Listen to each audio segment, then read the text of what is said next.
In the beginning was the Logos, the Big Bang, the primordial Om. Big Bang theory says that the physical universe spiraled out of an unimaginably hot and dense single point, called a singularity, billions of times smaller than the head of a pin.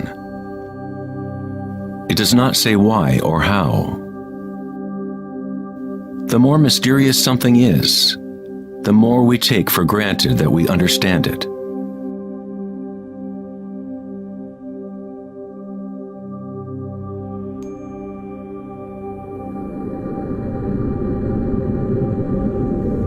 It was thought that eventually gravity would either slow the expansion or contract the universe in a big crunch. However, images from the Hubble Space Telescope show that the universe's expansion seems to be actually accelerating, expanding faster and faster as it grows out of the Big Bang. Somehow, there is more mass in the universe than physics predicted. To account for the missing mass, physicists now say that the universe consists of only 4% atomic matter, or what we consider normal matter. 23% of the universe is dark matter, and 73% is dark energy, what we previously thought of as empty space. It is like an invisible nervous system that runs throughout the universe, connecting all things.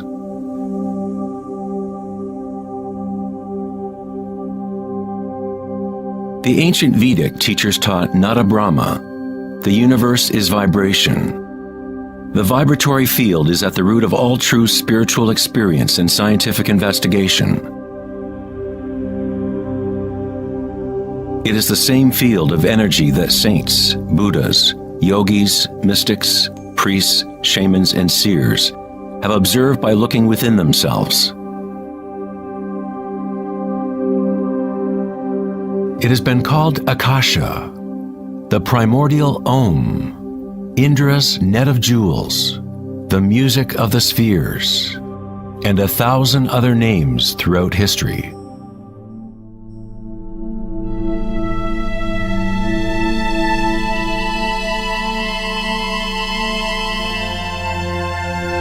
It is the common root of all religions.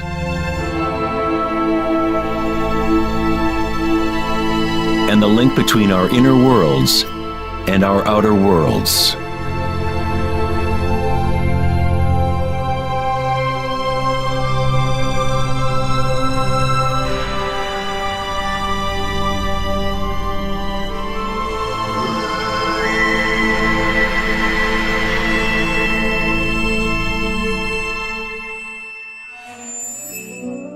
In Mahayana Buddhism in the 3rd century, they described a cosmology not unlike the most advanced physics of modern day. Indra's net of jewels is a metaphor used to describe a much older Vedic teaching, which illustrates the way the fabric of the universe is woven together. Indra, the king of the gods, gave birth to the sun and moves the winds and the waters. Imagine a spider web that extends into all dimensions. The web is made up of dewdrops, and every drop contains the reflection of all the other water drops. And in each reflected dewdrop, you will find the reflections of all the other droplets. The entire web in that reflection, and so on to infinity.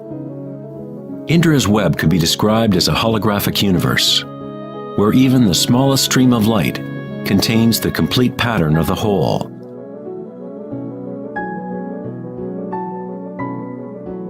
The Serbian-American scientist Nikola Tesla is sometimes referred to as the man who invented the 20th century.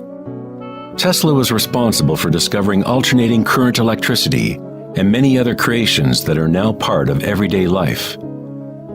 Because of his interest in the ancient Vedic traditions, Tesla was in a unique position to understand science through both an Eastern and Western model. Like all great scientists, Tesla looked deeply into the mysteries of the outer world, but he also looked deeply within himself. Like the ancient yogis, Tesla used the term akasha to describe the etheric field that extends throughout all things. Tesla studied with Swami Vivekananda, a yogi who brought the ancient teachings of India to the West. In the Vedic teachings, akasha is space itself, the space that the other elements fill, which exists simultaneously with vibration. The two are inseparable. Akasha is yin to prana's yang.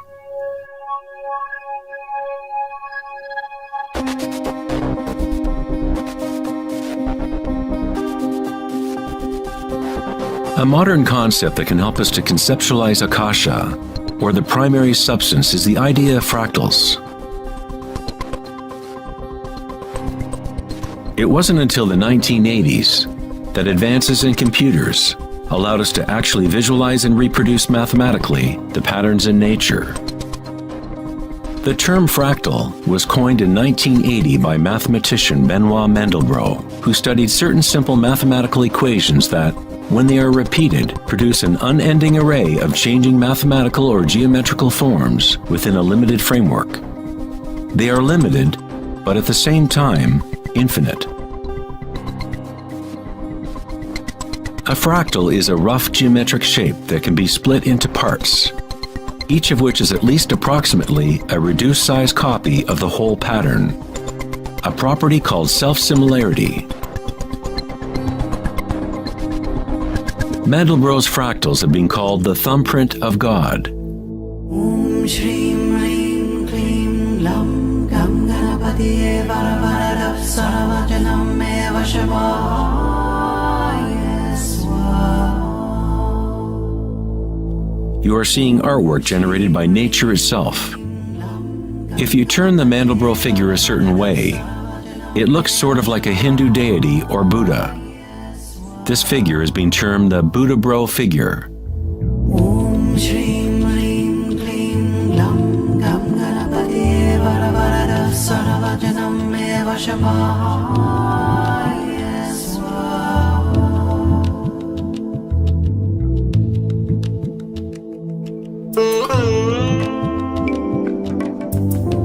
If you look at some forms of ancient art and architecture, you will see that humans have long associated beauty and the sacred with fractal patterns.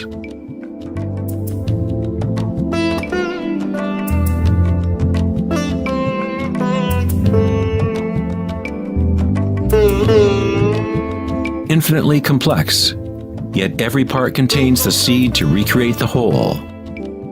Fractals have changed mathematicians' views of the universe and how it operates. With each new level of magnification, there are differences from the original. Constant change and transformation occurs as we traverse from one level of fractal detail to another. This transformation is the cosmic spiral, the embedded intelligence of the matrix of time-space.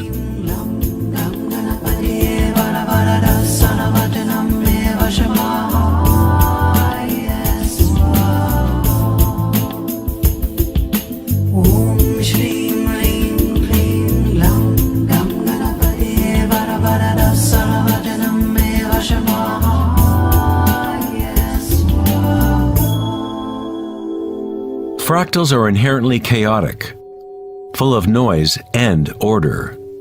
When our minds recognize or define a pattern, we focus on it, as if it is a thing. We try to find the patterns we see as beautiful, but in order to hold the pattern in our minds, we must push away the rest of the fractal.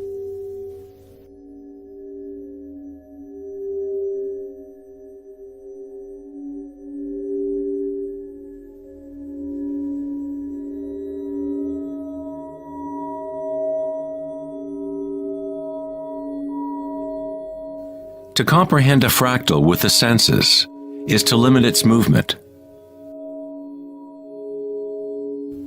All energy in the universe is neutral, timeless, dimensionless. Our own creativity and capacity for pattern recognition is the link between the microcosm and macrocosm, the timeless world of waves, and the solid world of things. Observation is an act of creation through limitations inherent in thinking. We are creating the illusion of solidity, of things by labeling, by naming. The philosopher Kierkegaard said, "If you name me, you negate me." By giving me a name, a label, you negate all of the other things I could possibly be. You lock the particle into being a thing by pinning it down, naming it. But at the same time, you are creating it, defining it to exist. Creativity is our highest nature. With the creation of things comes time, which is what creates the illusion of solidity.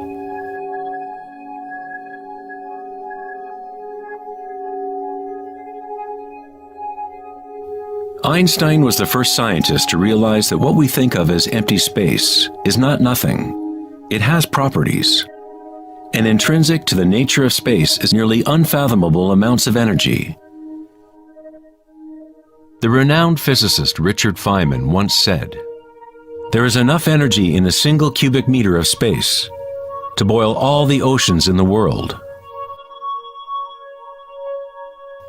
Advanced meditators know that in the stillness lies the greatest power.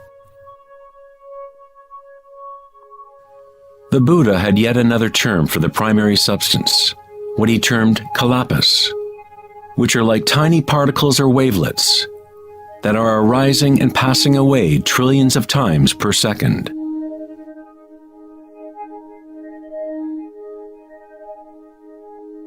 Reality is, in this sense, like a series of frames in a holographic film camera, moving quickly so as to create the illusion of continuity.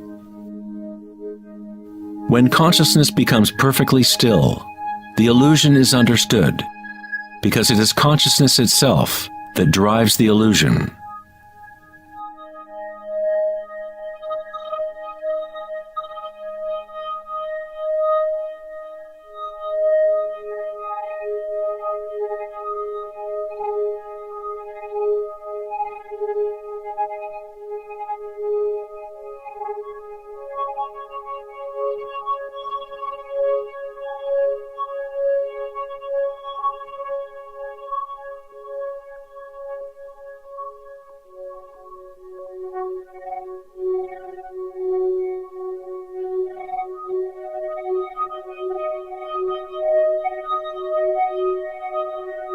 In the ancient traditions of the East, it has been understood for thousands of years that all is vibration. Nada Brahma, the universe is sound. The word nada means sound or vibration, and Brahma is the name for God. Brahma simultaneously is the universe and is the creator. The artist and the art are inseparable. In the Upanishads, one of the oldest human records from ancient India, it is said, Brahma the creator, sitting on a lotus, opens his eyes, and a world comes into being. Brahma closes his eyes, and a world goes out of being. Ancient mystics, yogis, and seers have maintained that there is a field at the root level of consciousness. The Akashic field, or the Akashic records, where all information, all experience, past, present, and future, exists now and always. It is this field or matrix from which all things arise, from subatomic particles to galaxies, stars, planets, and all life.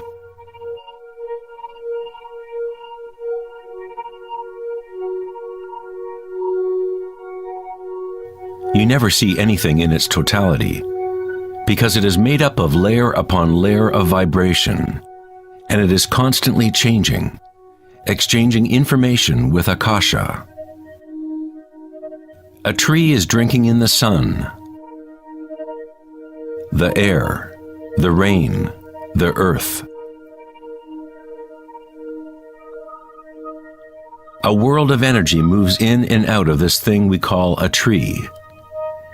When the thinking mind is still, then you see reality as it is, all aspects together. The tree and the sky and the earth, the rain and the stars are not separate. Life and death, self and other, are not separate, just as the mountain and the valley are inseparable. In the Native American and other indigenous traditions, it is said that everything has spirit, which is simply another way of saying everything is connected to the one vibratory source. There is one consciousness, one field, one force that moves through all. This field is not happening around you, it is happening through you, and happening as you. You are the you in universe. You are the eyes through which creation sees itself. When you wake from a dream, you realize that everything in the dream was you. You were creating it. So-called real life is no different. Everyone, everything is you. The one consciousness looking out of every eye. Under every rock.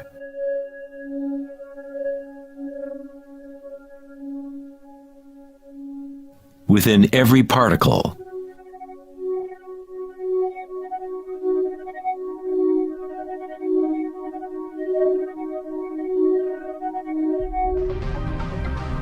International researchers at CERN, the European Laboratory for Particle Physics, are searching for this field that extends throughout all things. But instead of looking within, they look to the outer physical world. Researchers at the CERN laboratory in Geneva, Switzerland, announced that they had found the Higgs boson, or the God particle. The Higgs boson experiments prove scientifically that an invisible energy field fills the vacuum of space. CERN's Large Hadron Collider consists of a ring 17 miles in circumference, in which two beams of particles race in opposite directions, converging and smashing together at nearly the speed of light. Scientists observe what comes out of the violent collisions. The standard model cannot account for how particles get their mass. Everything appears to be made of vibration, but there is no thing being vibrated. It is as if there has been an invisible dancer, a shadow, dancing hidden in the ballet of the universe. All the other dancers have always danced around this hidden dancer. We have observed the choreography of the dance, but until now we could not see that dancer.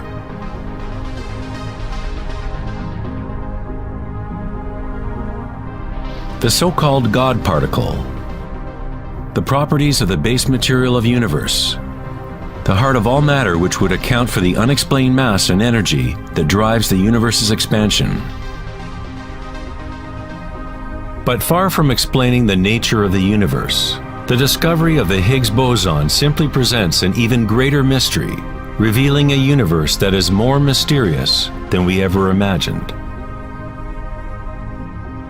Science is approaching the threshold between consciousness and matter. The eye with which we look at the primordial field and the eye with which the field looks at us are one and the same.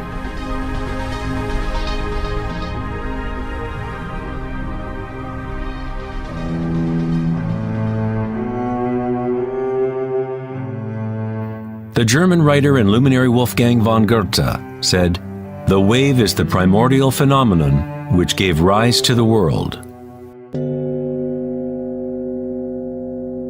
Cymatics is the study of visible sound. The word cymatics comes from the Greek root cyma, which means wave or vibration.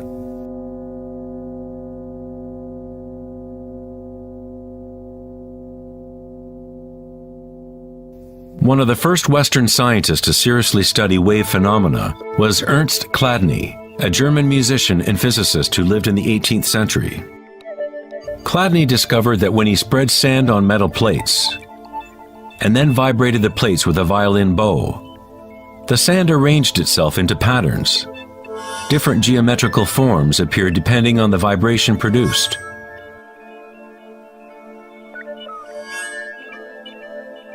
Chladni recorded an entire catalog of these shapes, and they are referred to as Chladni figures. Many of these patterns can be found throughout the natural world, such as the markings of the tortoise, or the spot patterns of a leopard.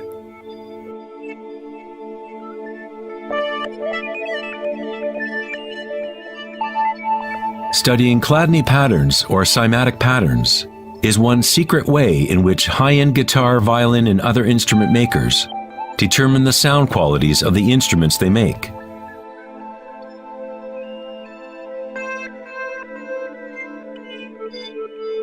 Hans Jenny expanded on Chladni's work in the 1960s. Using various fluids and electronic amplification to generate sound frequencies, and coined the term cymatics. If you run simple sine waves through a dish of water, you can see patterns in the water. Depending on the frequency of the wave, different ripple patterns will appear. The higher the frequency, the more complex the pattern. These forms are repeatable, not random. The more you observe, the more you start to see how vibration arranges matter into complex forms from simple repeating waves. This water vibration has a pattern similar to a sunflower.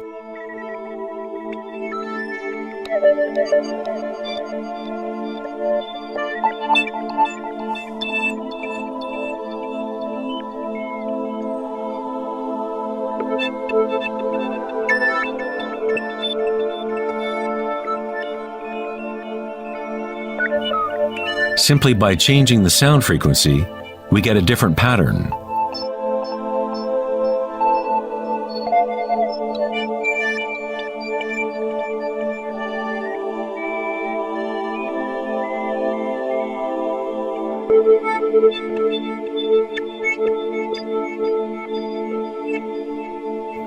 Water is a very mysterious substance.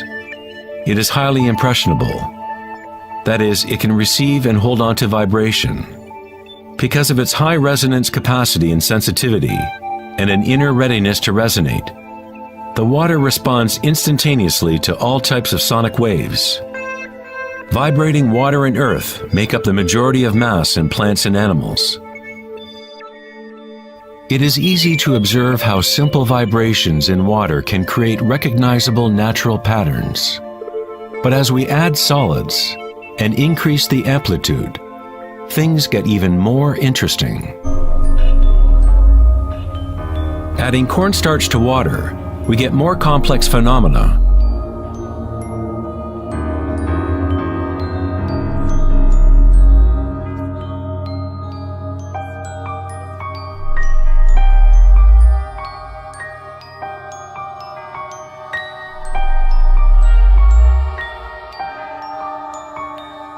Perhaps the principles of life itself can be observed as vibrations move the cornstarch blob into what appears to be a moving organism.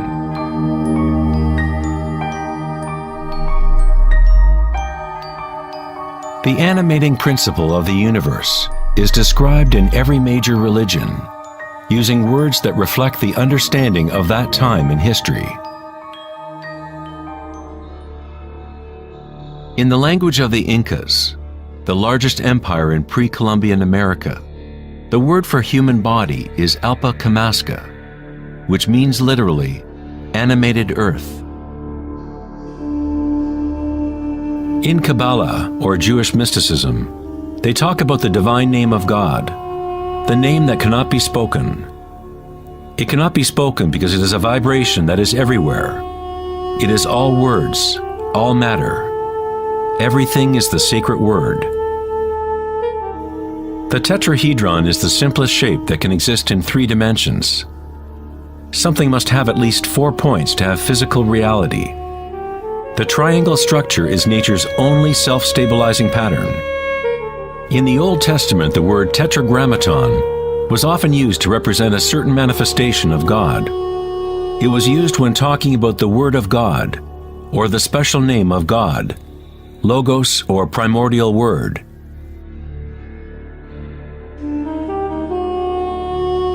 The ancient civilizations knew that at the root structure of the universe was the tetrahedral shape.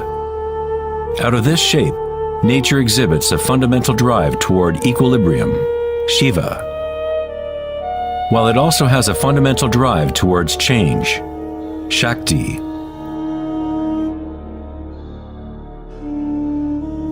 In the Bible, the Gospel of John usually reads, "In the beginning was the Word," but in the original text, the term used was logos. The Greek philosopher Heraclitus, who lived around 500 years before Christ, referred to the logos as something fundamentally unknowable, the origin of all repetition, pattern, and form. The Stoic philosophers who followed the teachings of Heraclitus identified the term with the divine animating principle pervading the universe.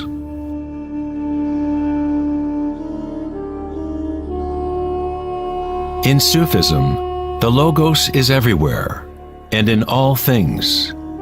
It is that out of which the unmanifest becomes manifest.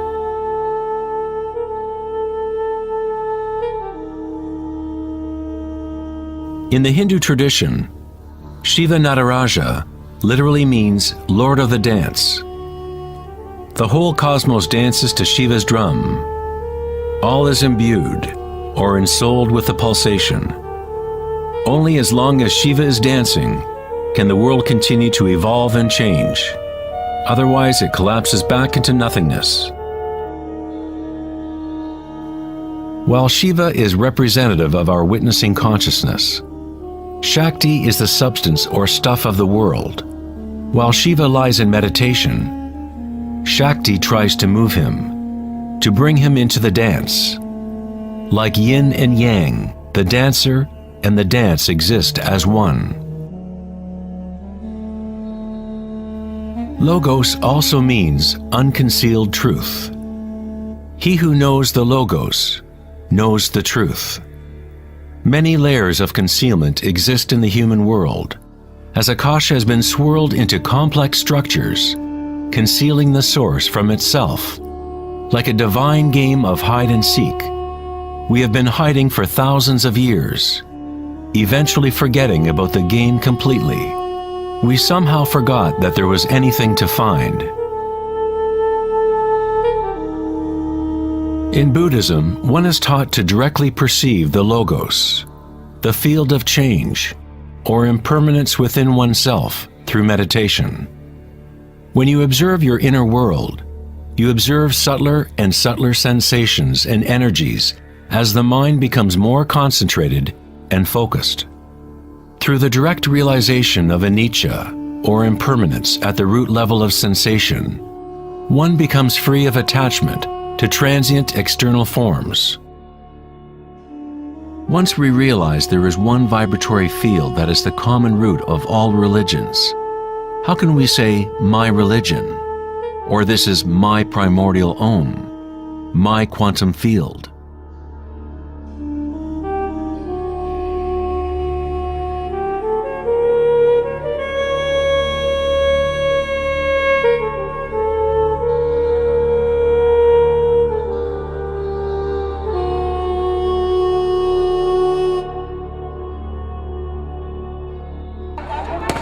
The true crisis in our world is not social, political, or economic.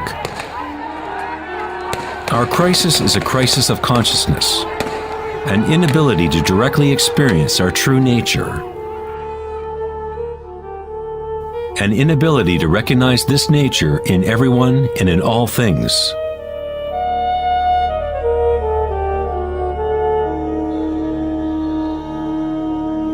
In the Buddhist tradition, the Bodhisattva is a person with an awakened Buddha nature. A Bodhisattva vows to help to awaken every being in the universe, realizing that there is only one consciousness. To awaken one's true self, one must awaken all beings,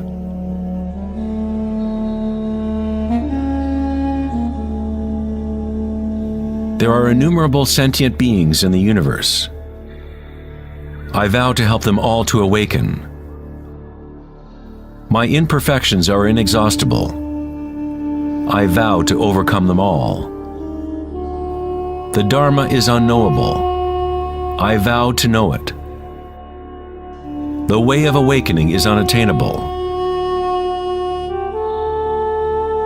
I vow to attain it.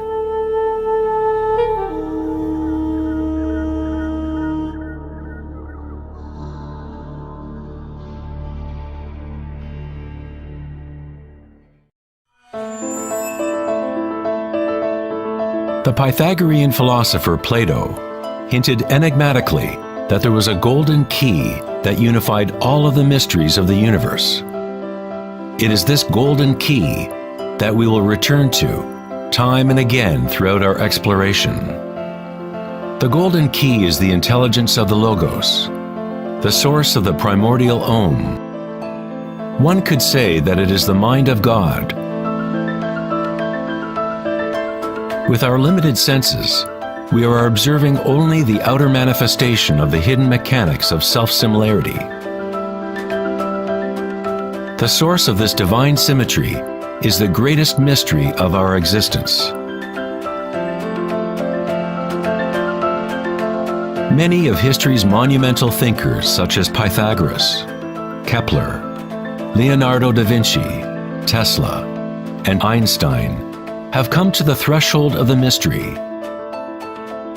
Einstein said, "The most beautiful thing we can experience is the mysterious. It is the source of all true art and science. He to whom this emotion is a stranger, who can no longer pause to wonder and stand wrapped in awe, is as good as dead. His eyes are closed."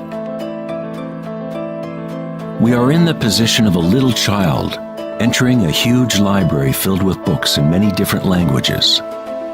The child knows someone must have written those books. It does not know how. It does not understand the languages in which they are written. The child dimly suspects a mysterious order in the arrangement of the books, but doesn't know what it is.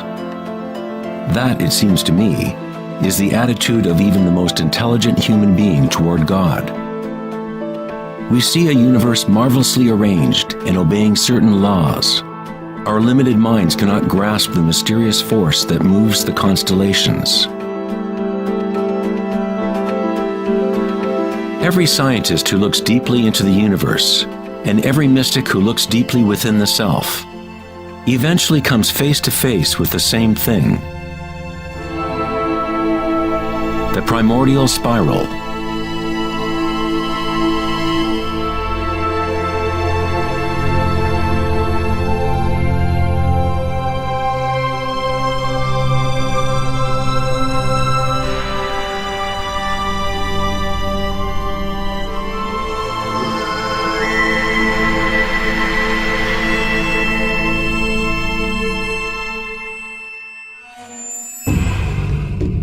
A 1,000 years before the creation of the ancient observatory at Stonehenge, the spiral was a predominant symbol on Earth. Ancient spirals can be found in all parts of the globe. Thousands of ancient spirals such as these can be found all over Europe, North America and New Mexico, Utah, Australia, China, Russia, virtually every indigenous culture on Earth. The ancient spirals symbolize growth, expansion, and cosmic energy embodied within the sun and the heavens.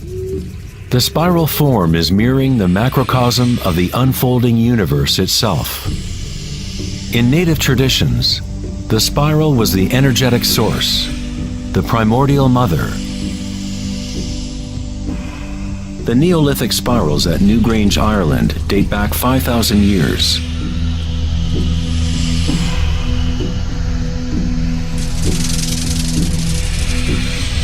They are 500 years older than the Great Pyramid of Giza, and they are just as enigmatic to modern observers. The spiral goes back to a time in history when humans were more connected to the Earth. to the cycles and spirals of nature, a time when humans were less identified with thoughts. The spiral is what we perceive to be the torque of the universe. Prana, or creative force, swirls akasha into a continuum of solid forms. Found at all levels between the macrocosm and the microcosm, from spiral galaxies to weather systems, to the water in your bathtub, to your DNA,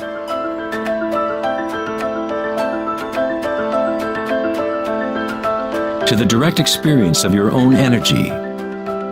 The primordial spiral is not an idea, but rather that which makes all conditions and ideas possible. Various types of spirals and helices are found throughout the natural world. Snails, sea coral,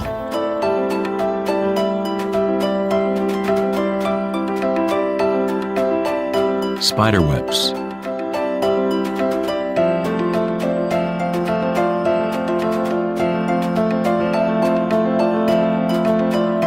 fossils,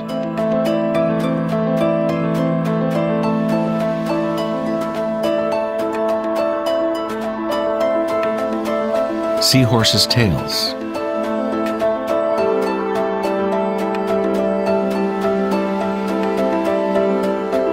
and shells.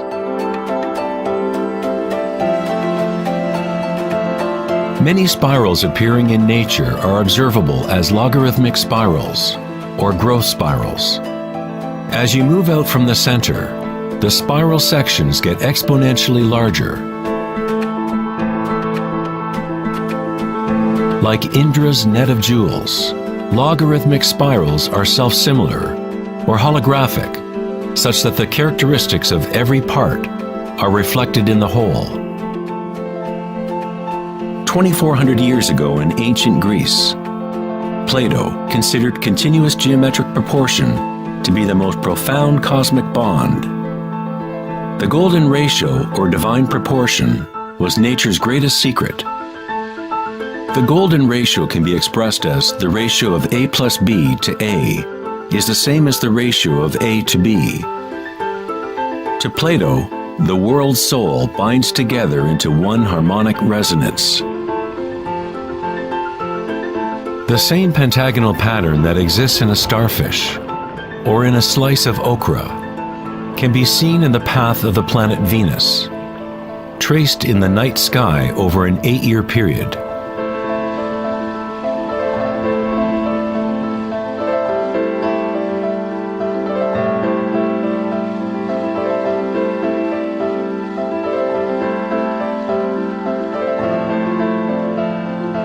The intelligible world of forms above and the visible world of material objects below through this principle of geometric self-similarity.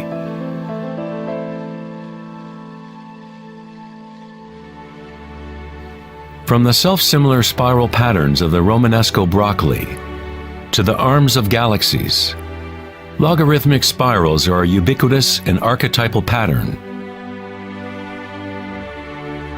Our own Milky Way galaxy has several spiral arms which are logarithmic spirals with a pitch of about 12 degrees. The greater the pitch of the spiral, the tighter the turns. When you observe a plant growing in time-lapse video, you witness it dancing with the spiral of life.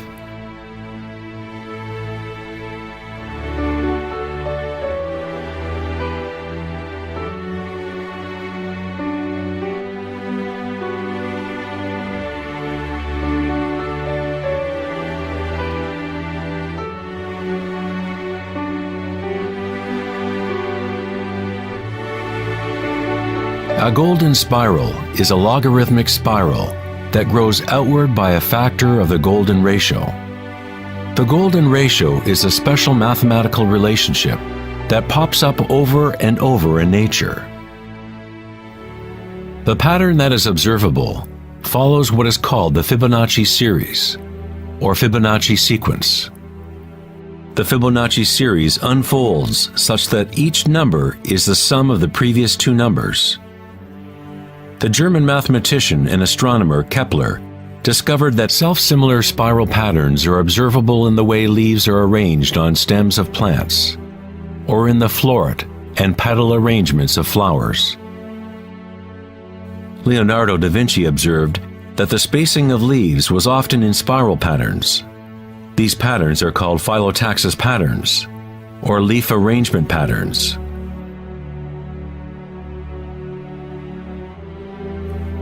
Phyllotaxis arrangements can be seen in self-organizing DNA nucleotides.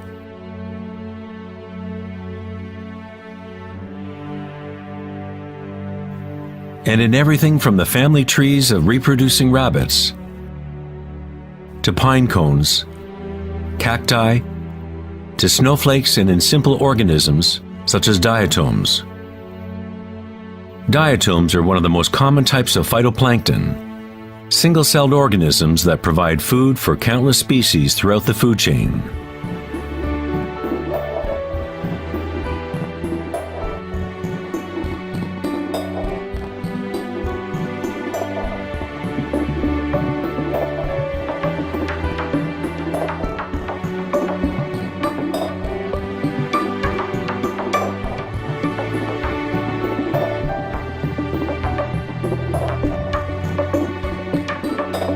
How much math do you need to know to be a sunflower or a bee?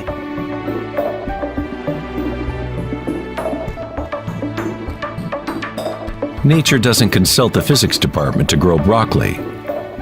The structuring in nature happens automatically. Scientists in the field of nanotechnology use the term self-assembly to describe the way complexes are formed, such as in the initial hexagonal phase of DNA formation. In nanotechnology engineering, carbon nanotubes are comprised of a similar arrangement of materials. Nature does this type of geometry over and over, effortlessly, automatically, without a calculator. Nature is precise and extremely efficient. According to the famous architect and author Buckminster Fuller, these patterns are a function of time-space.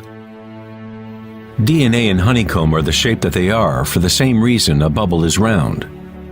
It is the most efficient shape, requiring the least amount of energy. Space itself has shape and allows only certain configurations for matter, always defaulting to what is most efficient. These patterns are the strongest and most efficient way to build architectural structures, such as geodesic domes.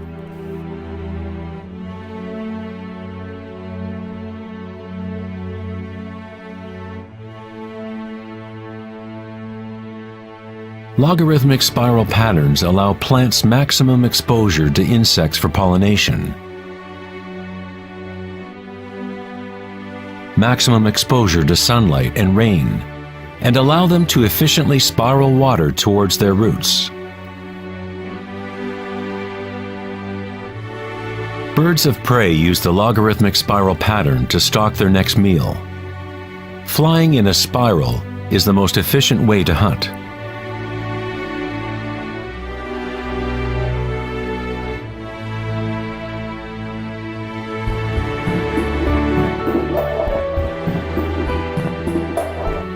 One's ability to see the spiral of life dancing akasha into material form is related to one's ability to see beauty and symmetry in nature. Poet William Blake said, "The vegetative universe opens like a flower from the earth's center, in which is eternity. It expands from stars to the mundane shell, and there it meets eternity again, both within and without."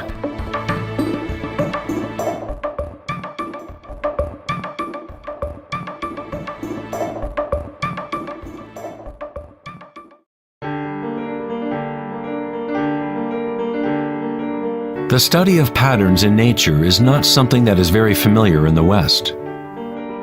But in ancient China, this science was known as Li. Li reflects the dynamic order and pattern in nature.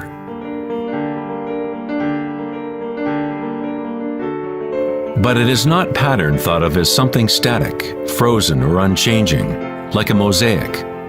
It is dynamic pattern as embodied in all living things.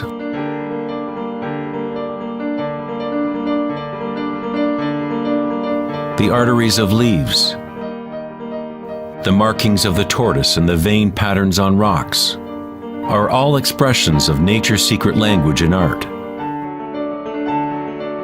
The labyrinth is one of many Li patterns. It is found in coral structures, mushrooms like the morel, cabbages, and in the human brain. The cellular pattern is another common form in nature. There are a myriad of different cellular structures, but all have a similar orderliness defined by their purpose and function.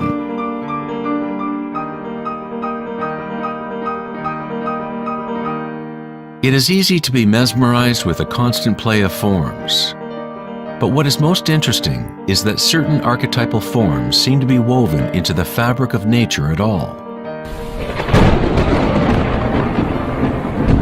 The branching pattern is another Li pattern, or archetypal pattern, that is observable at all levels and all fractal scales.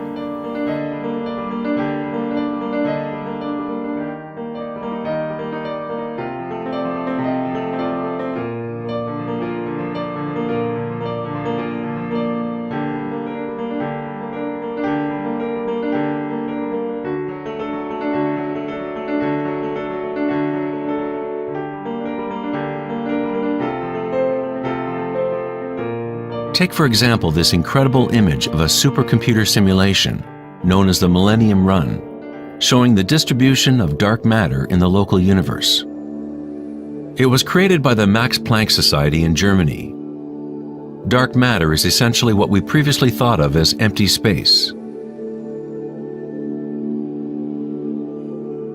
It is like an invisible nervous system that runs throughout the universe.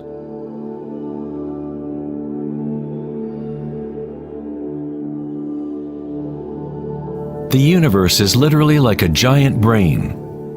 It is constantly thinking, using a type of dark or hidden energy that science is only starting to understand. Through this immense network, unfathomable energy moves, providing the momentum for the expansion and growth of the universe.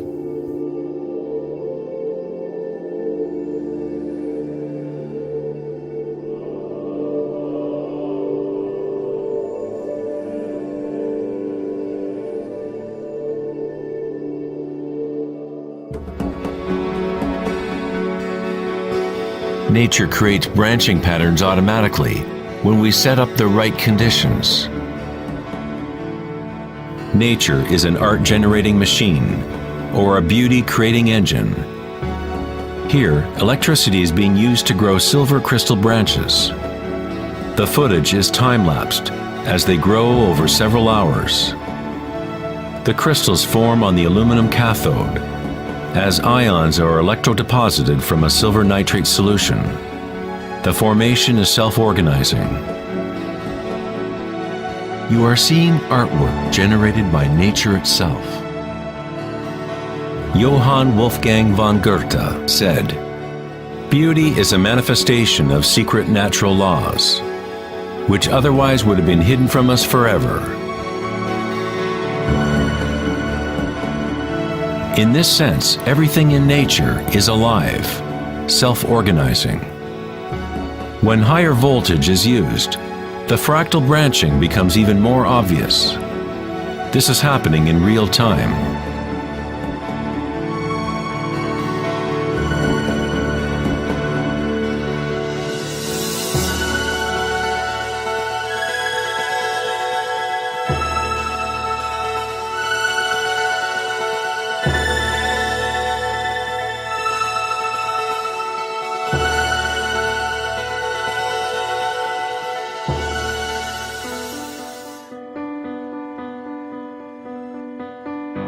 In the human body, tree-like structures and patterns are found throughout.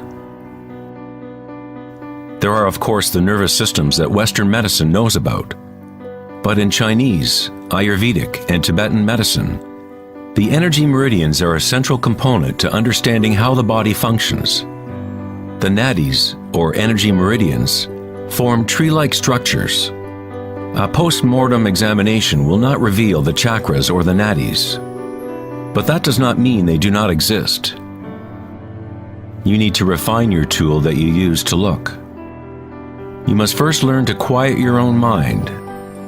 Only then you will observe these things first within yourself. In electrical theory, the less resistance in a wire, the more easily it can carry energy. When you cultivate equanimity through meditation, it creates a state of non-resistance in your body. Prana, or chi, or inner energy, is simply your inner aliveness. What you feel when you bring your consciousness within the body. The subtle wires within your body that carry prana, the nadis, become able to move more and more pranic energy through the chakras. Your wiring becomes stronger as you use it, as you allow energy to flow. Wherever consciousness is placed, chi or energy will begin to flow and physical connections blossom. Within the brain and nervous system, physical wiring patterns become established by repetition. By continually placing your attention within and lowering resistance to the sensations you are experiencing, you increase your energetic capacity.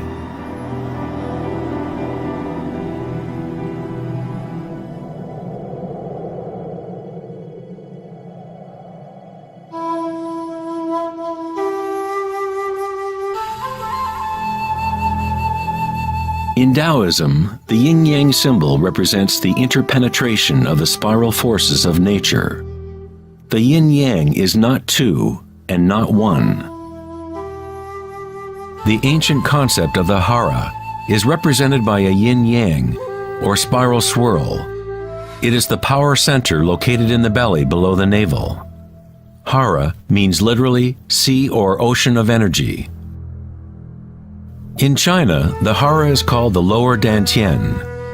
In many forms of Asian martial arts, the warrior with strong hara is said to be unstoppable. In the samurai tradition, one form of ritual suicide, or seppuku, was harakiri, was often mispronounced as harikiri. It means to impale one's hara, thereby cutting off one's chi or energy channel. Moving from this center creates the grounded, graceful movement that you see not only in martial arts,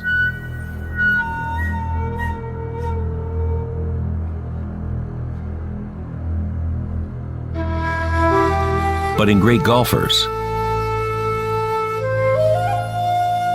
belly dancers,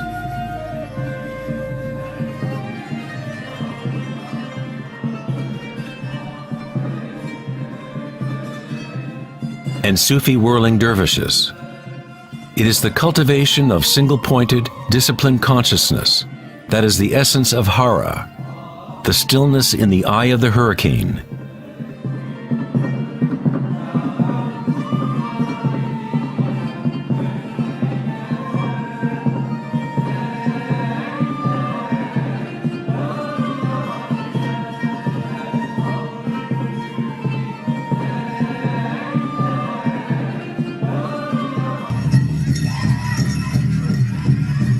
It is the gut instinct and connection to one's energy source.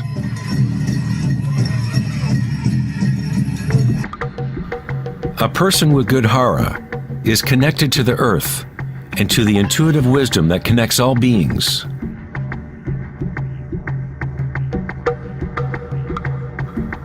To think with your belly, hara dakanganase, is to tap into your inner wisdom.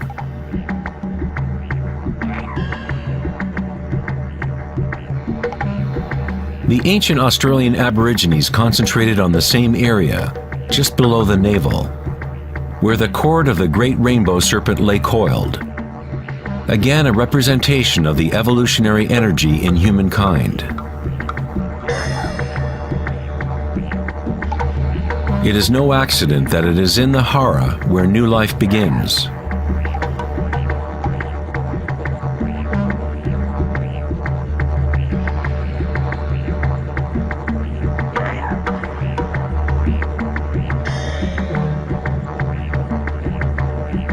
The enteric nervous system, sometimes referred to as the gut brain, is capable of maintaining a complex matrix of connections similar to the brain in the head, with its own neurons and neurotransmitters. It can act autonomously, that is, with its own intelligence. You could say that the gut brain is a fractal version of the head brain, or perhaps the head brain is a fractal version of the gut brain. A healthy bear has strong hara. When a bear knows where to forage for herbs, it follows the movement of chi through its senses, centered in the hara or belly. This is the bear's connection to the dream lodge, the place in native traditions where all knowledge comes from, to the spiral of life.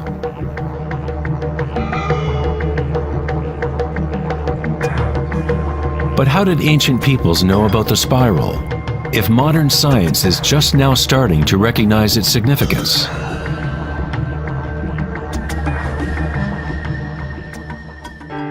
Ask the bees, for they have not forgotten how to love. Bees have a special connection to the source, as part of a symbiotic system, helping beauty and diversity to flourish. They are a bridge between the macrocosm and the microcosm. There is one heart that connects all, a hive mind, if you will.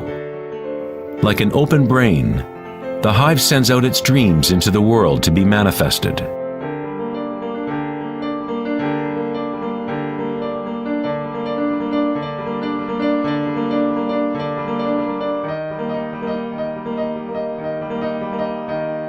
In nature, many creatures know how to act in unison, to move with one spirit, one direction.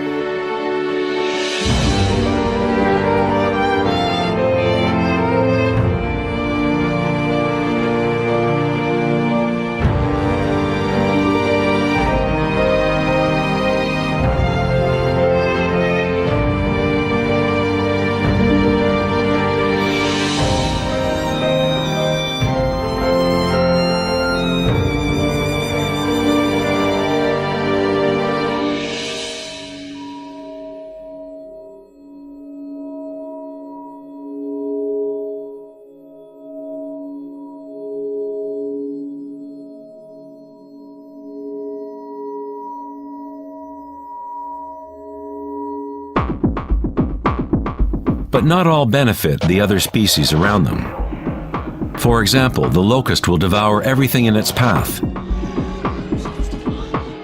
A locust has no choice but to act like a locust.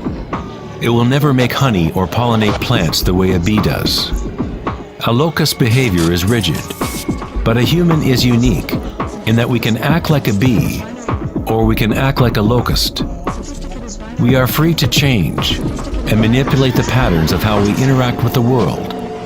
We can exist symbiotically or as a parasite.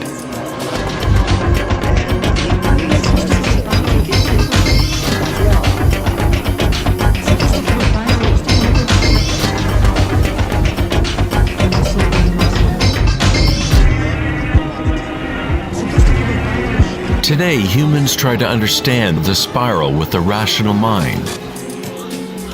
But it was never thinking that connected us to the spiral of life. Watch and fear. We have always been connected.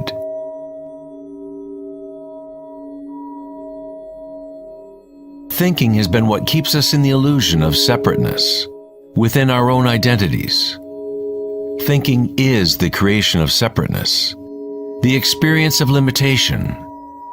The more we align with thought, the more removed we become from the source. Ancient cultures that were less thought-oriented align themselves with the spiral in a more direct and personal way than we do today. In ancient India, Kundalini is a representation of one's inner energy, which moves in snake-like or helix-like pattern up the spine. In the ancient yogic traditions of India, the inner worlds of people at that time were comparable to those of Hara-centered cultures. To balance the power of the spiral with the stillness of your witnessing consciousness is to align with your full evolutionary potential, to blossom into the unique multifaceted being you were designed to be. Ida, the feminine or moon channel, is connected to the right brain, and Pingala, the masculine or sun channel, connected to the left brain. When these two channels are in balance, energy flows up a third channel, Sushumna, along the center of the spine, energizing the chakras and unlocking one's full evolutionary potential. The word chakra is an ancient Sanskrit word meaning energy wheel. Kundalini is nothing less than the primordial spiral that dances your human life into existence. It is a different order of energy than we normally understand, like a bridge from gross matter to the most subtle energies. You are that bridge. Kundalini is not energy that can be forced by will, effort, and friction. It is analogous to growing a flower. All we can do as good gardeners is prepare the soil in proper conditions and let nature take its course.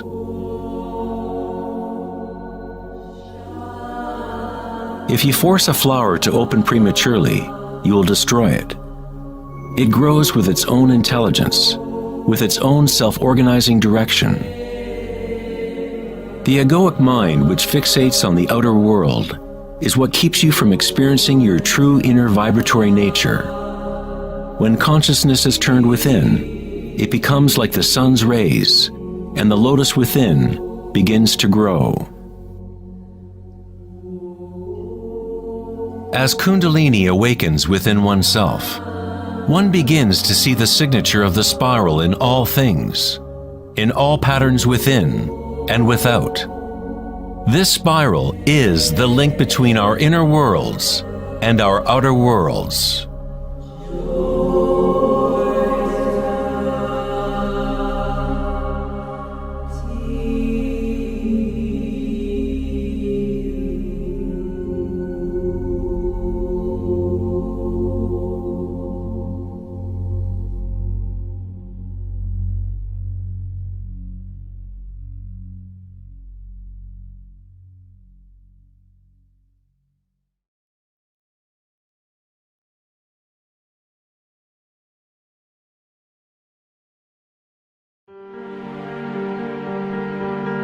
Prior to the dawn of Western civilization in written language, science and spirituality were not two separate things. In the teachings of the great ancient traditions, the outer search for knowledge and certainty was balanced by an inner feeling of impermanence and intuitive understanding of the spiral of change. As scientific thinking became more dominant and information multiplied, fragmentation began to occur within our knowledge systems. Increased specialization meant that fewer people were capable of seeing the big picture, of feeling and intuiting the aesthetic of the system as a whole. No one was asking, is all this thinking good for us?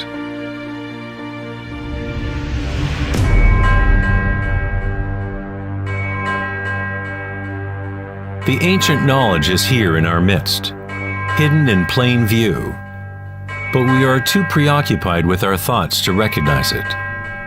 This forgotten wisdom is the way to restore the balance between the inner and the outer, yin and yang, between the spiral of change and the stillness at our core.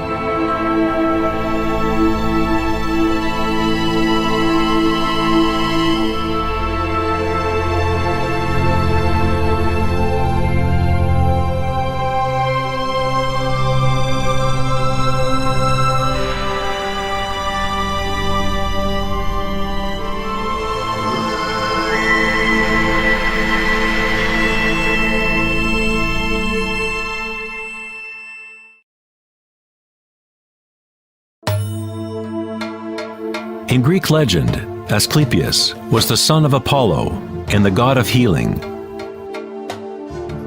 His wisdom and skills at healing were unsurpassed, and he is said to have discovered the secret of life and death itself. In ancient Greece, the Asclepian healing temples recognized the power of the primordial spiral, which is symbolized by the rod of Asclepius. Hippocrates, the father of medicine, whose oath still forms the moral code of the medical profession, was said to have received his training at an Asclepian temple. To this day, this symbol of our evolutionary energy remains as the logo for the American Medical Association and other medical organizations worldwide.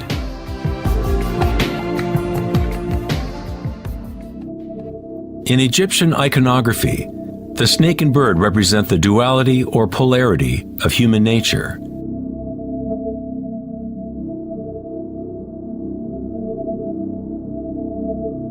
The snake, the downward direction, is the manifested spiral, the evolutionary energy of the world. The bird is the upward direction, the upward current oriented towards the sun, or awakened single-pointed consciousness, the emptiness of Akasha.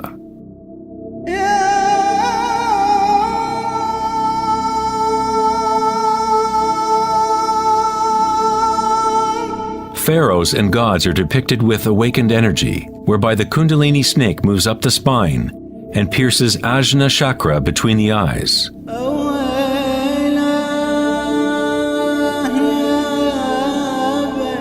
This is referred to as the Eye of Horus. In the Hindu tradition, the bindi is also representative of the third eye, the divine connection to spirit.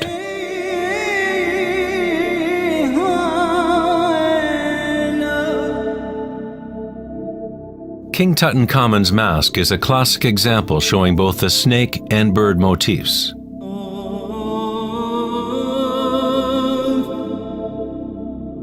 The Mayan and Aztec traditions combine the serpent and bird motif into one god, Quetzalcoatl or Kukulkan. The winged serpent god represents the awakened evolutionary consciousness, or awakened Kundalini.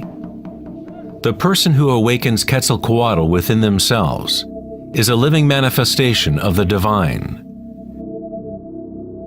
It is said that Quetzalcoatl, or serpent energy, shall return at the end of time.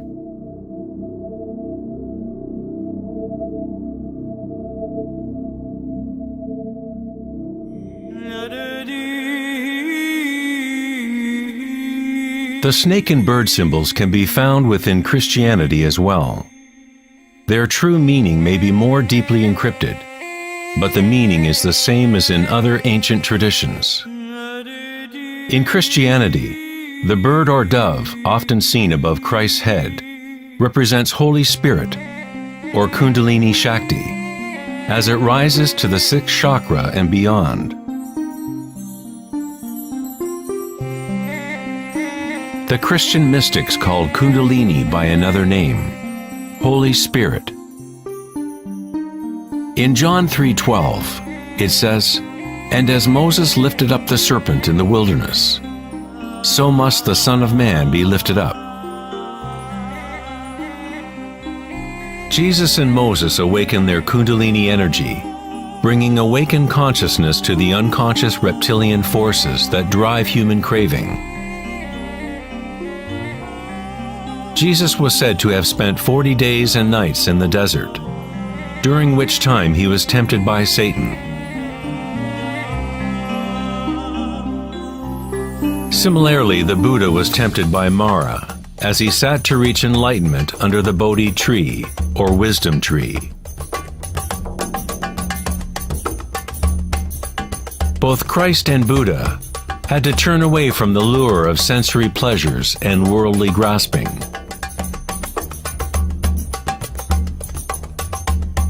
In each story, the demon is the personification of one's own attachments.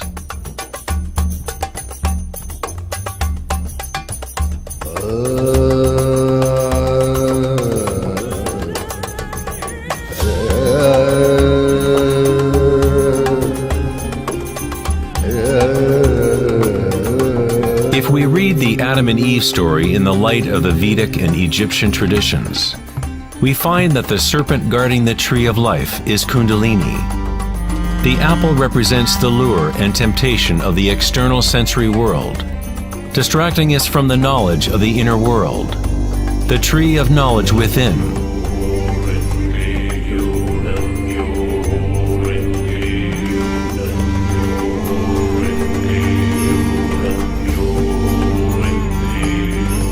The tree is simply the network of nadis, or energy meridians within ourselves, which literally form tree-like structures throughout the body.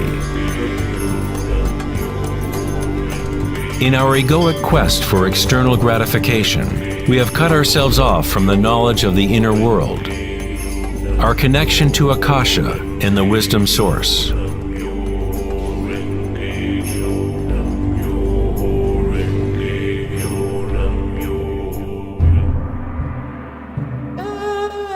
Many of the world's historical myths about dragons can be read as metaphors for the inner energies of the cultures in which they are embedded. In China, the dragon is still a sacred symbol representing happiness. Like the Egyptian pharaohs, ancient Chinese emperors who had awakened their evolutionary energies were represented by the winged snake or dragon. The royal totem of the Jade Emperor, or Celestial Emperor, shows a balance similar to Ida and Pingala. The yin and yang of Taoism, awakening the pineal center, or what in Taoism is called the upper dantian.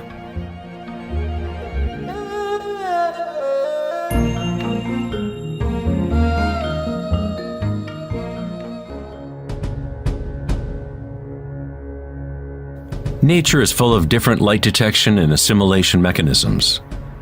For example, a sea urchin can actually see with its spiky body, which acts as one big eye. Urchins detect light striking their spines and compare the beam's intensities to get a sense of their surroundings.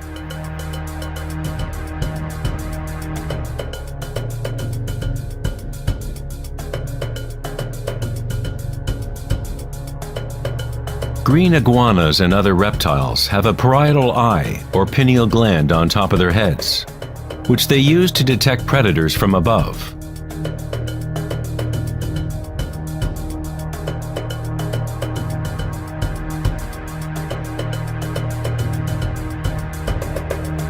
The human pineal gland is a small endocrine gland that helps to regulate waking and sleeping patterns. Even though it is buried deep inside the head, the pineal gland is sensitive to light. The philosopher Descartes recognized that the pineal gland area, or third eye, was the interface between consciousness and matter. Almost everything is symmetrical in the human body: 2 eyes, 2 ears, 2 nostrils. Even the brain has 2 sides. But there is one area of the brain that is not mirrored. This is the pineal gland area and the energetic center that surrounds it. On a physical level, unique molecules are formed naturally by the pineal gland, such as DMT. DMT also forms naturally at the moment of birth and moment of death, literally acting as a unique bridge between the world of the living and the dead. DMT is produced naturally during states of deep meditation and samadhi, or through entheogenic means. For example, ayahuasca is used in the shamanic traditions of South America to remove the veil between the inner and outer worlds. The word pineal itself has the same root as pine cone, because the pineal gland exhibits a similar spiral phyllotaxis pattern. This pattern, also known as the flower of life pattern, is common in ancient artwork depicting enlightened or awakened beings. When the pinecone image is seen in sacred artwork, it represents the awakened third eye, single-pointed consciousness, directing the flow of evolutionary energy.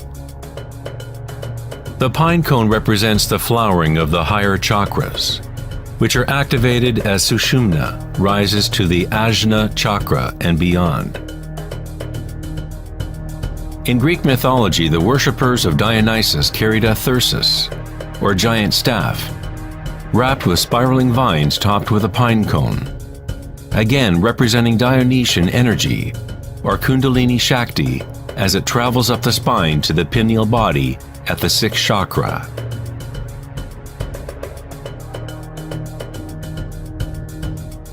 In the heart of the Vatican, you might expect a giant sculpture of Jesus or Mary, but instead we find a giant pine cone statue, indicating that in Christian history, there may have been knowledge of the chakras in Kundalini, but for whatever reason it was kept from the masses. The official church explanation is that the pine cone is a symbol of regeneration and represents new life in Christ.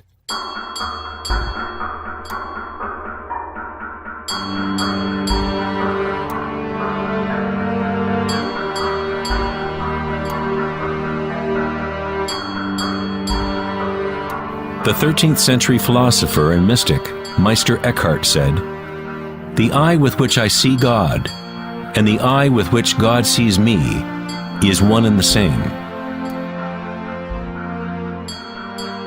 In the King James Bible, Jesus said, "The light of the body is the eye. If therefore thine eye be single, thy whole body shall be full of light."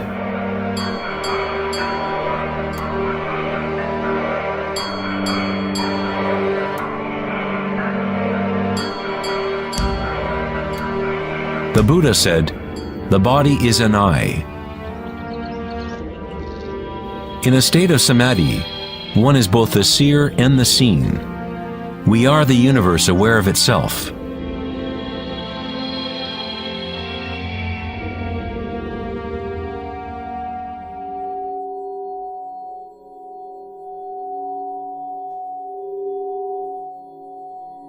When Kundalini is activated, it stimulates the sixth chakra and pineal center, and this area starts to regain some of its evolutionary functions.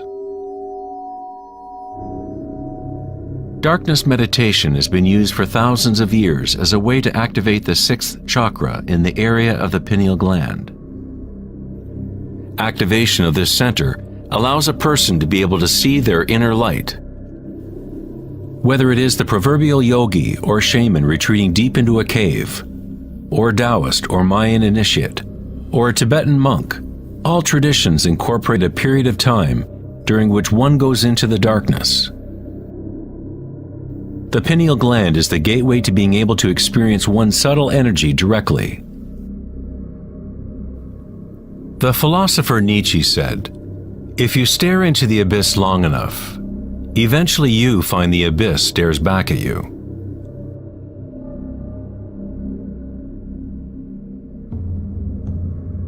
Dolmens, or ancient portal tombs, are among the oldest remaining structures on Earth.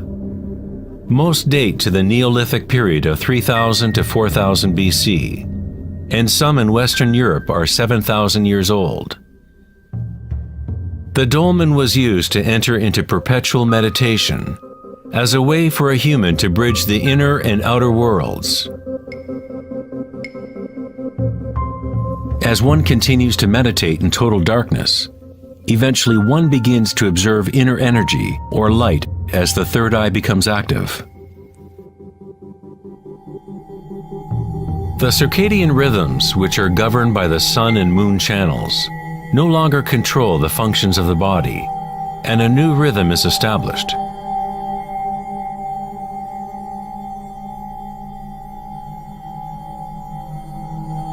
The seventh chakra, for thousands of years, has been represented by the Om symbol, a symbol which is constructed by Sanskrit signs representing the elements. When Kundalini rises beyond the sixth chakra, it begins to create an energy halo. Halos appear consistently in the religious paintings of different traditions, in all different parts of the world.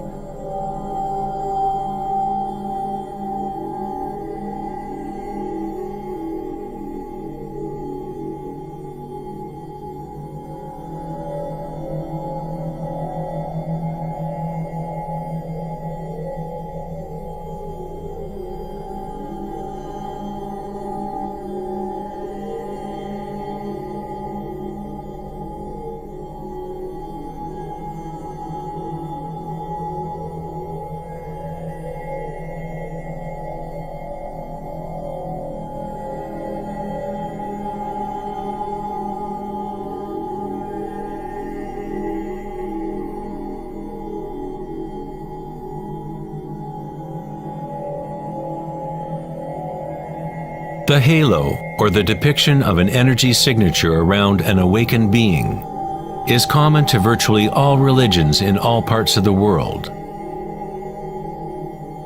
The evolutionary process of awakening the chakras is not the property of one group or one religion. It is the birthright of every human being on the planet.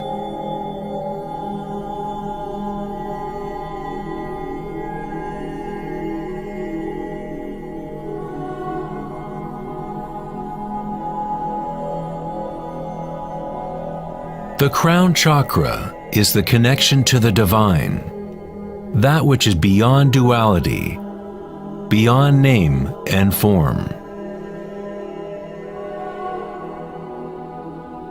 Akhenaten was a pharaoh, whose wife was Nefertiti. He is referred to as the son of the sun. He rediscovered Aten, or the Word of God within himself, uniting Kundalini and consciousness.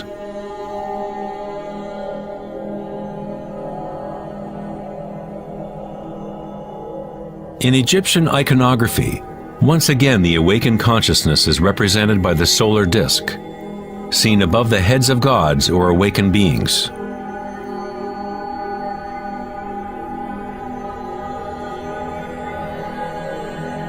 In the Hindu and yogic traditions, this halo is called Sahasrara, the thousand-petaled lotus.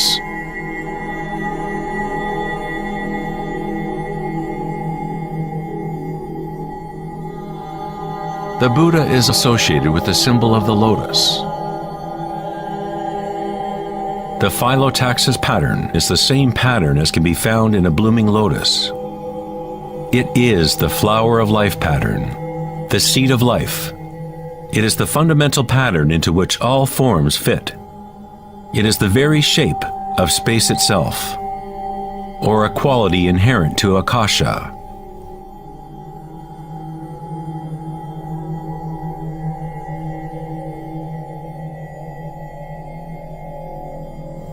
At one time in history, the flower of life symbol was prevalent all over Earth. The flower of life is found guarded by lions at the entrance of the most holy places in China and other parts of Asia.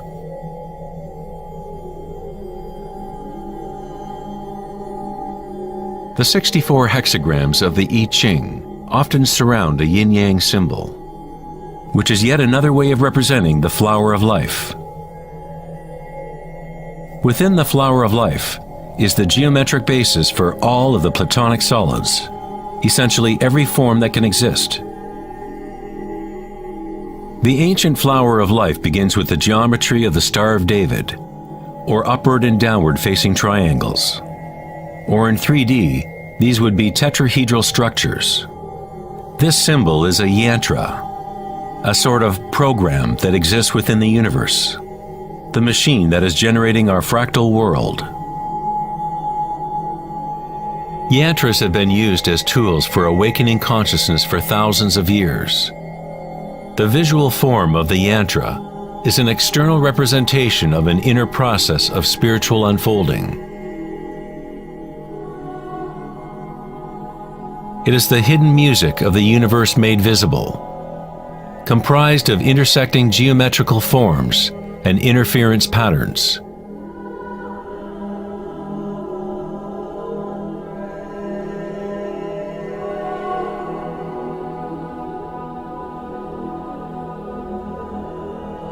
Each chakra is a lotus, a yantra, a psychophysiological center through which the world can be experienced.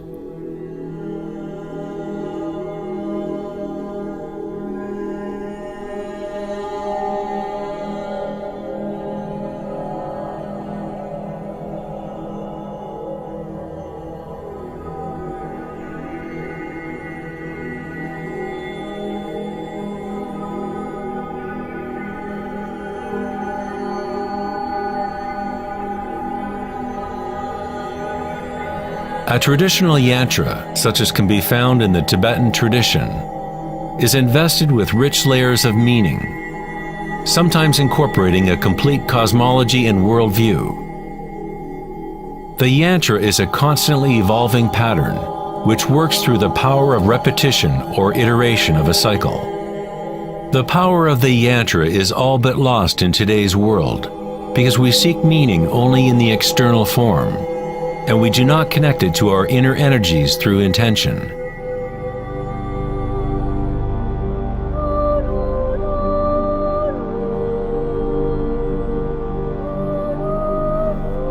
There is a good reason why priests, monks, and yogis traditionally have been celibate.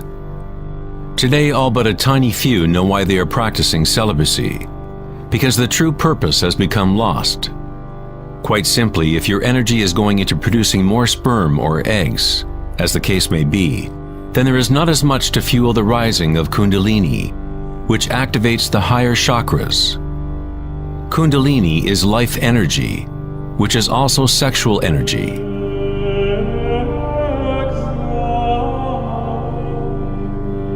When awareness becomes less focused on animal urges and is put into the objects reflective of the higher chakras, that energy flows up the spine and to those chakras.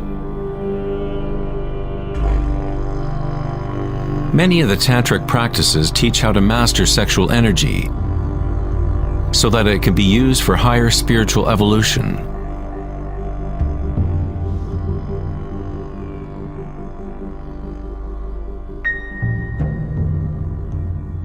Your state of consciousness creates the right conditions for your energy to be able to grow. Entering a state of consciousness takes no time. As Eckhart Tolle says, awareness and presence always happen in the now. If you are trying to make something happen, then you are creating resistance to what is. It is the removing of all resistance that allows evolutionary energy to unfold. In the ancient yogic tradition, yoga postures were used to prepare the body for meditation. Hatha yoga was never intended solely as an exercise regime, but as a way to link one's inner and outer worlds. The Sanskrit word hatha means sun, ha, and moon, tha. In the original Yoga Sutras of Patanjali, the purpose of the 8 limbs of yoga are the same as the Buddha's Eightfold Path: to liberate one from suffering. When the polarities of the dual world are in balance, a third thing is born. We find the mysterious golden key that unlocks the evolutionary forces of nature. This synthesis of the sun and moon channels is our evolutionary energy.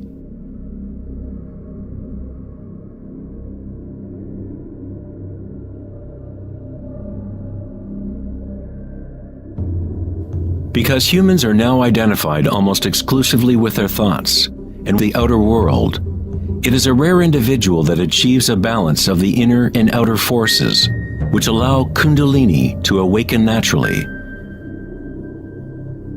For those identified only with the illusion, Kundalini will always remain a metaphor, an idea, rather than a direct experience of one's energy and consciousness.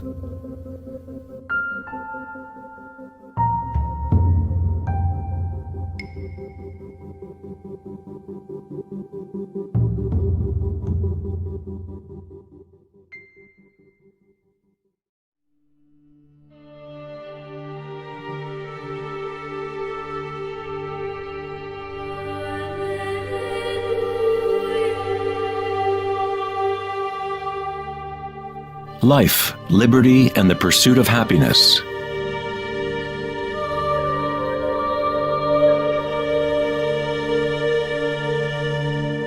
We live our lives pursuing happiness out there, as if it is a commodity. We have become slaves to our own desires and craving.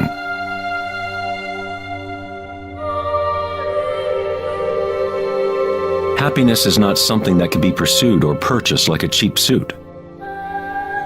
This is Maya, illusion, the endless play of form. In the Buddhist tradition, samsara, or the endless cycle of suffering, is perpetuated by the craving of pleasure, and aversion to pain. Freud referred to this as the pleasure principle. Everything we do is an attempt to create pleasure, to gain something that we want, or to push away something undesirable that we don't want. Even a simple organism like the paramecium does this. It is called response to stimulus. Unlike a paramecium, humans have more choice. We are free to think, and that is the heart of the problem. It is the thinking about what we want that has gotten out of control.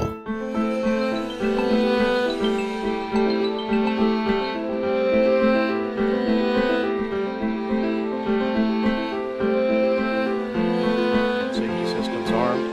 10, 9, 8, 7, 6, 5, 4, 3, 2, 1, 0, and liftoff of Endeavour, going where East and West do meet at the International Space Station. The dilemma of modern society is that we seek to understand the world not in terms of archaic inner consciousness, but by quantifying and qualifying what we perceive to be the external world by using scientific means and thought. Thinking has only led to more thinking and more questions. We seek to know the innermost forces which create the world and guide its course.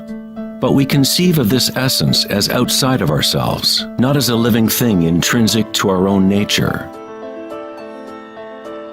It was the famous psychiatrist Carl Jung who said, "One who looks outside dreams. One who looks inside awakes." It is not wrong to desire to be awake, to be happy. What is wrong is to look for happiness outside when it can only be found inside.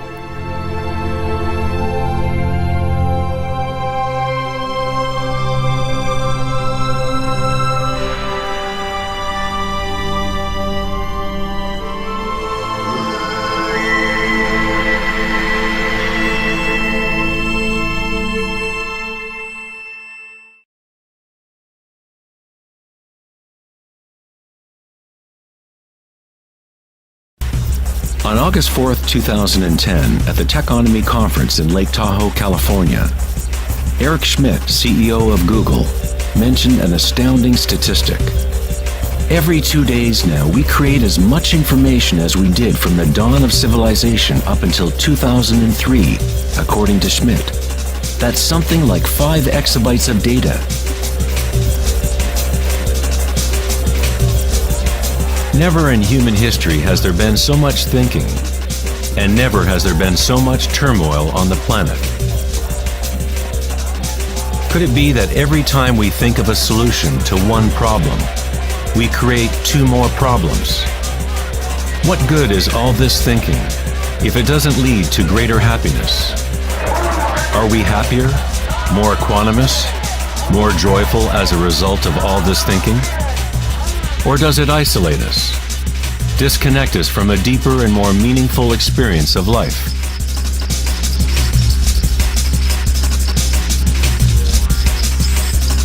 Thinking, acting, and doing must be brought into balance with being. After all, we are human beings, not human doings.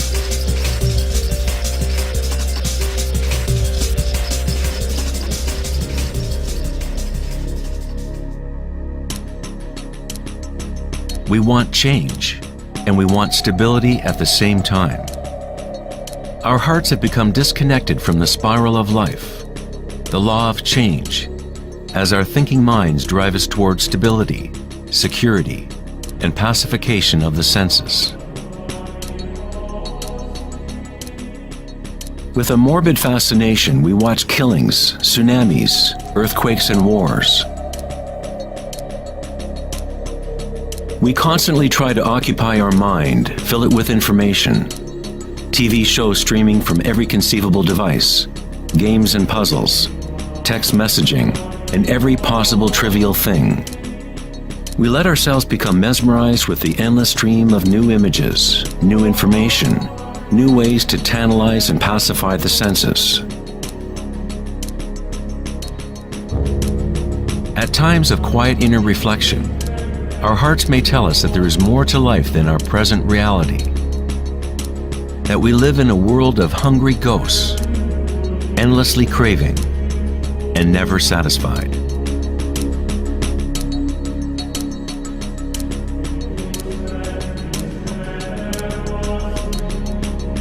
We have created a maelstrom of data flying around the planet to facilitate more thinking, more ideas about how to fix the world, to fix the problems that only exist because the mind has created them. Thinking has created the whole big mess that we are in right now. We wage wars against diseases, enemies, and problems. The paradox is that whatever you resist persists. The more you resist something, the stronger it gets. Like exercising a muscle, you are actually strengthening the very thing you want to rid yourself of. So then, what is the alternative to thinking? What other mechanism can humans use to exist on this planet?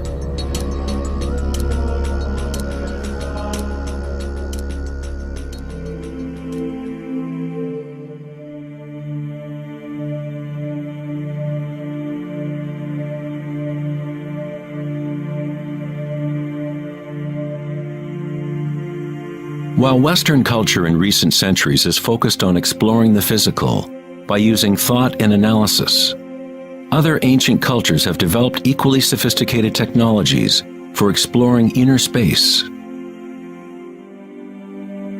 It is the loss of the connection to our inner worlds that has created imbalance on our planet.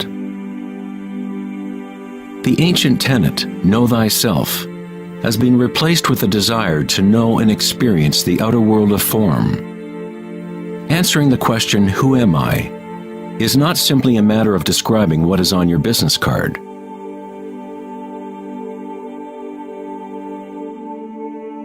In Buddhism, you are not the content of your consciousness. You are not merely a collection of thoughts or ideas, because behind the thoughts is the one who is witnessing the thoughts.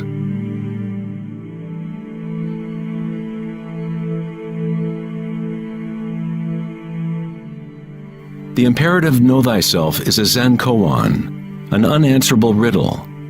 Eventually the mind will become exhausted in trying to find an answer, like a dog chasing its tail. It is only the ego identity that wants to find an answer, a purpose. The truth of who you are does not need an answer, because all questions are created by the egoic mind.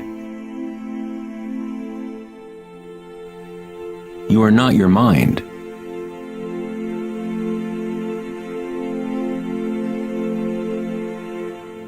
The truth lies not in more answers, but in less questions. As Joseph Campbell said, I don't believe people are looking for the meaning of life as much as they are looking for the experience of being alive.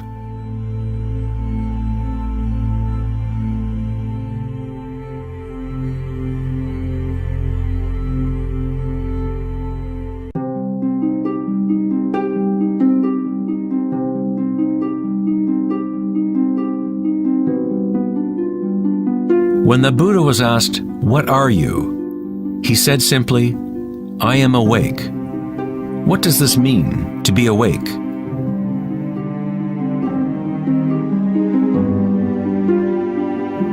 The Buddha does not say exactly, because the flowering of each individual life is different. But he does say one thing: it is the end of suffering. Every major religious tradition has a name for the state of being awake: heaven, nirvana, or moksha.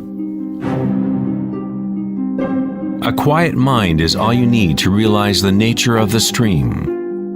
All else will happen once your mind is quiet. In that stillness, inner energies wake up and work without effort on your part. As the Taoists say, Qi follows consciousness.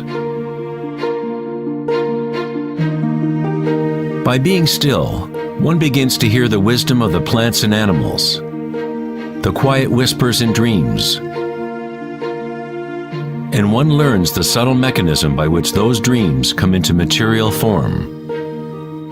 In the Tao Te Ching, this kind of living is called Wei Wu Wei. Doing, not doing. The Buddha spoke of the middle way as the path that leads to enlightenment. Aristotle described the golden mean, the middle between two extremes, as the path of beauty. Not too much effort, but not too little either. Yin and yang in perfect balance.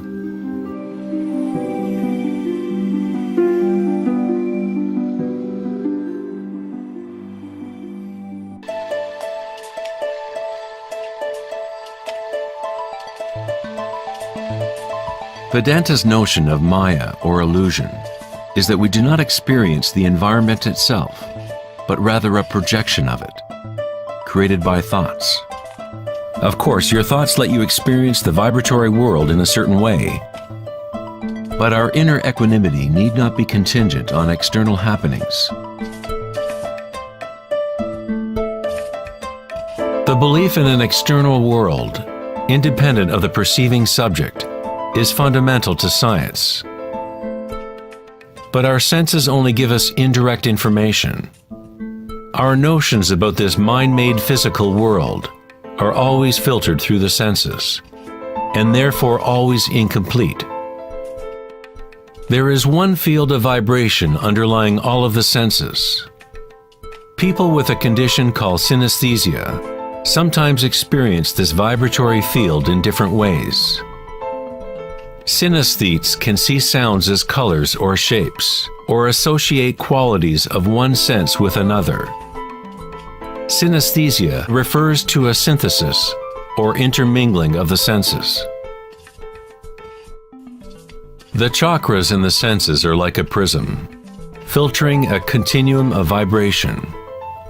All things in the universe are vibrating, but at different rates and frequencies. The Eye of Horus is made up of 6 symbols, each representing the senses. Like the ancient Vedic system, thought is considered to be a sense.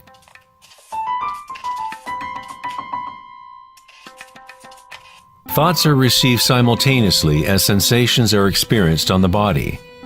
They arise from the same vibratory source. Thinking is simply a tool, one of 6 senses. But we have elevated it to such a high status that we identify ourselves with our thoughts. The fact that we do not recognize thinking as one of the 6 senses is very significant. We are so immersed in thought that trying to explain thought as a sense is like telling a fish about water. Water? What water?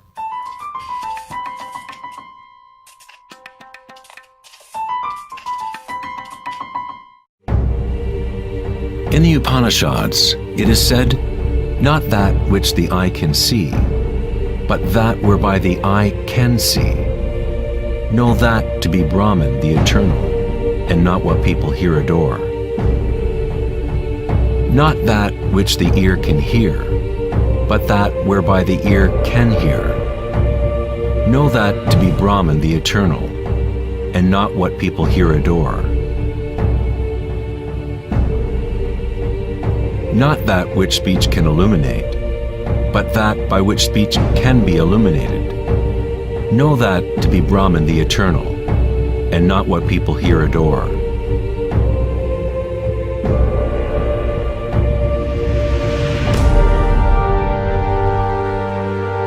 Not that which the mind can think, but that whereby the mind can think.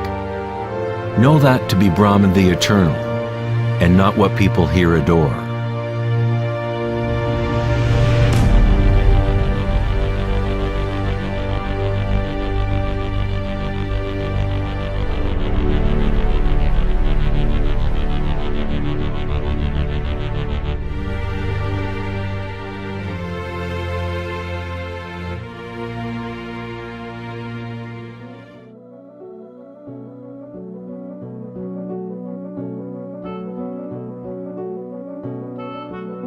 In the last decade, great advances have taken place in the area of brain research.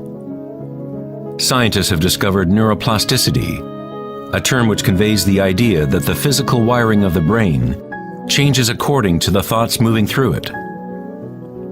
As Canadian psychologist Donald Hebb put it, neurons that fire together, wire together.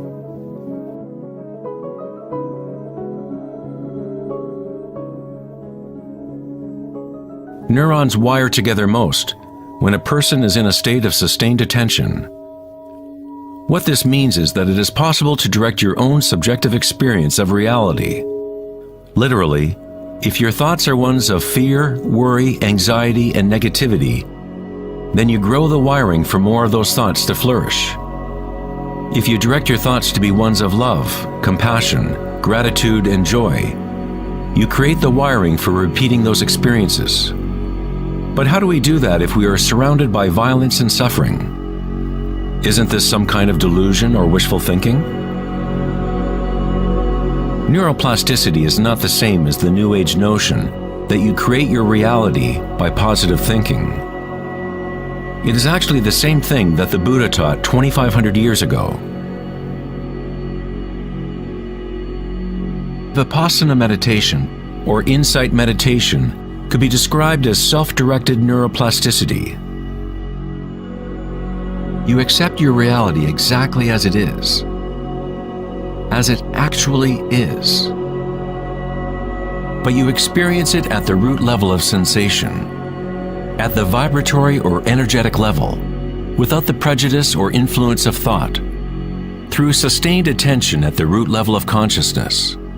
The wiring for an entirely different perception of reality is created.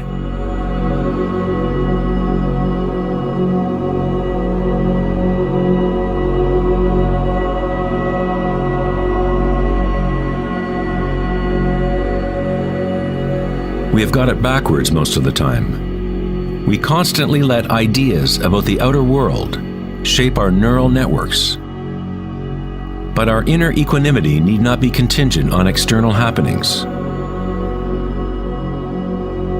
Circumstances don't matter. Only my state of consciousness matters.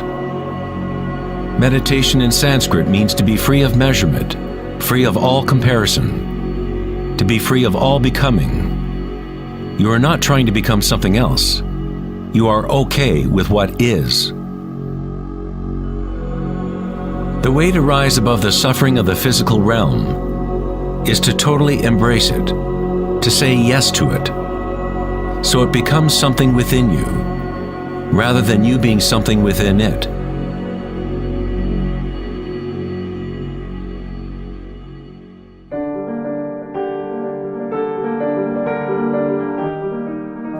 How does one live in such a way that consciousness is no longer in conflict with its content? How does one empty the heart of petty ambitions? There must be a total revolution in consciousness, a radical shift in orientation from the outer world to the inner. It is not a revolution brought about by will or effort alone, but also by surrender, acceptance of reality as it is.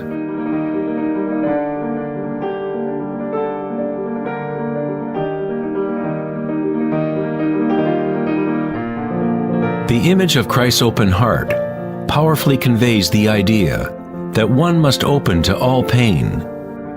One must accept all if one is to remain open to the evolutionary source. This doesn't mean you become a masochist. You don't look for pain. But when pain comes, which it inevitably does, you simply accept reality as it is, instead of craving some other reality. The Hawaiians have long believed that it is through the heart that we learn truth. The heart has its own intelligence, as distinctly as the brain does. The Egyptians believed that the heart, not the brain, was the source of human wisdom. The heart was considered the center of the soul and the personality. It was through the heart that the divine spoke, giving ancient Egyptians knowledge of their true path. This papyrus depicts the weighing of the heart. It was considered a good thing to go into the afterlife with a light heart. It meant that you had lived well.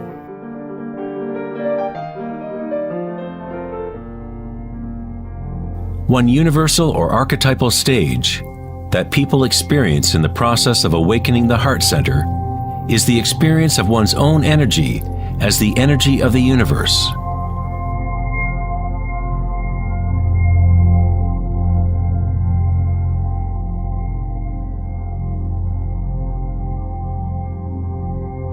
When you allow yourself to feel this love, to be this love, when you connect your inner world with the outer world, then all is one. How does one experience the music of the spheres? How does a heart open?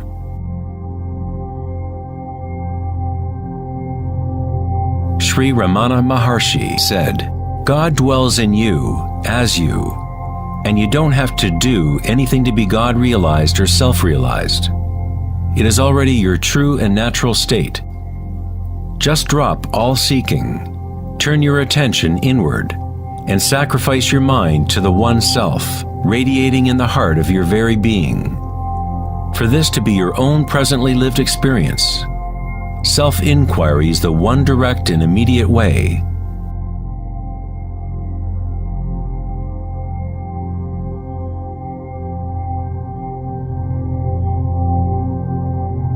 When you meditate and observe sensations within, your inner aliveness, you are actually observing change. This force of change is the arising and passing away as energy changes form. The degree to which a person has evolved or become enlightened is the degree to which one has gained the ability to adapt to each moment, or to transmute the constantly changing human stream of circumstances, pain and pleasure, into bliss.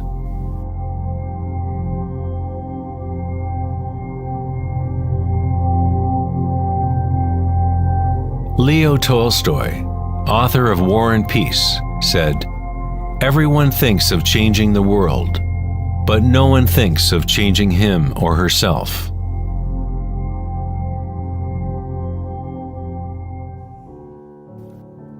Darwin said the most important characteristic for the survival of a species is not strength or intelligence, but adaptability to change.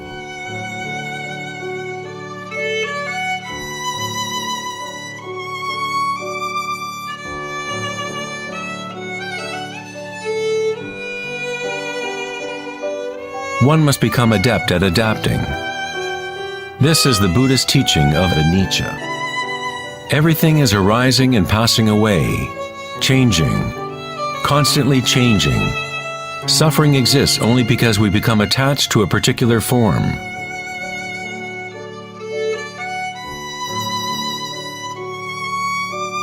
When you connect to the witnessing part of yourself with the understanding of anicca, bliss arises in the heart.